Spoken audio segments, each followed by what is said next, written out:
রাঙা সত্যজিৎকে জানায় যে সহদেবের দলবল একলব্যকে তুলে নিয়ে যাওয়ার চেষ্টা করছিল। সেই ঘটনায় নবারুণ খুব ভয় পেয়ে আছে আর আজই তাদেরকে এখান থেকে চলে যাওয়ার জন্য বলছে। সত্যজিৎ রাঙাকে বলে যে ওনাদেরকে যেভাবেই হোক আটকাও, শুধু আজকের রাতটুকুর জন্য। সহদেবকে আজ হাতে নাতে ধরতেই হবে, যাতে তোমার সাহায্যের অত্যন্ত প্রয়োজন। এদিকে বৃন্দাও নিজের প্ল্যান সাকসেসফুল করার জন্য গ্রাম থেকে যেতেই চায় না, তাই শরীর খারাপের নাটক শুরু করে দেয়। বুধন ডাক্তার ডাকতে যায়। বৃন্দার শরীর খারাপ দেখে ব্যতিব্যস্ত হয়ে পড়ে বাড়ির সবাই। ডাক্তার আসলে বলে হয়তো সানস্ট্রোক ধরনের কিছু একটা হয়েছে, তাই আজকের দিনটা রিস্ক নিক। তখন নবারুণ বলে যে তা কি করে হয়, আমার ছেলেকে তুলে নিয়ে যাওয়ার চেষ্টা করা হয়েছিল, তাই আজই আমরা বাড়ি ফিরে যাব। বুধন আর রাঙা তাকে বোঝায় যে পুলিশ তো আসছে পাহারা দিতে, তাই তারা নিশ্চিন্তে আজকের দিনটা থেকে যেতে পারে। এরপরে সত্যজিৎ রাঙাকে কল করে বলে যে তার কাছে পাক্কা খবর আছে যে সহদেবরা ভুতুরে গ্রামেই লুকিয়ে আছে আর আজই তারা মেয়ে পাচার করবে। রাঙাও দৃঢ় সংকল্প নেয় যে সহদেবের মতো শয়তানকে আজ উচিত শিক্ষা দেবে। এদিকে সহদেবের দলবলরা বলে যে বাইরে পুলিশরা তাদেরকে খুঁজছে, সুতরাং আজকে তারা এই গ্রামেই ঘাপটি মেরে বসে থাকবে। অন্যদিকে আমরা দেখি যে সাত্তকীর হাবভাব দেখে বৃন্দার খুবই সন্দেহ লাগে। আসলে সাত্তকী 25,000 টাকা দিয়ে ডিকের লোকজনদেরকে বলেছিল অভিনয় করতে, যাতে প্রমিতার কাছ থেকে মোটা টাকা বাগাতে পারে।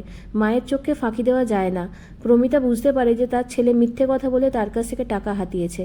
প্রমিতা আর ময়না দুজনে মিলে সাত্তকীকে তীব্র ভর্ৎসনা করলে সাত্তকী চুপি চুপি তার প্ল্যানের কথাটা ময়নাকে জানিয়ে দেয়। টাকা পেয়ে ময়না বরঞ্চ খুশি হয়।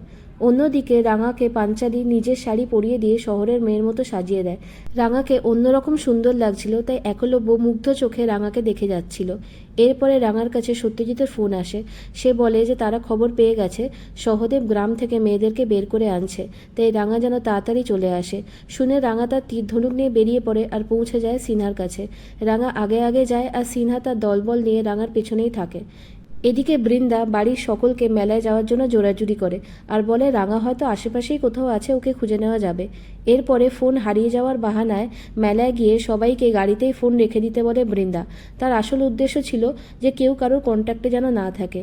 বৃন্দা বলে রাঙা হয়তো মেলাতেই আছে, ওকে না পাওয়া গেলে আমরা মাইকে অ্যানাউন্সমেন্ট করে দেবো। সবাই তার কথা মতো গাড়িতেই ফোন রেখে দেয়। এরপরে বৃন্দা সুব্রতকে বলে যে ফোনের সিমটা পাল্টে নিয়ে নবারুণকে ফোন করে বলতে যে রাঙা আর একলব্যের ভীষণ বিপদ।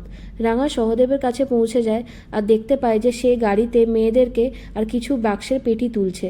তখন রাঙা সত্যজিৎকে বলে যে অপারেশন শুরু করছি। সত্যজিৎও তার দলবল নিয়ে প্রস্তুত হয়। রাঙা সহদেবের গাড়ির সামনে গিয়ে ড্রাইভারের হাতে তীর ছোড়ে।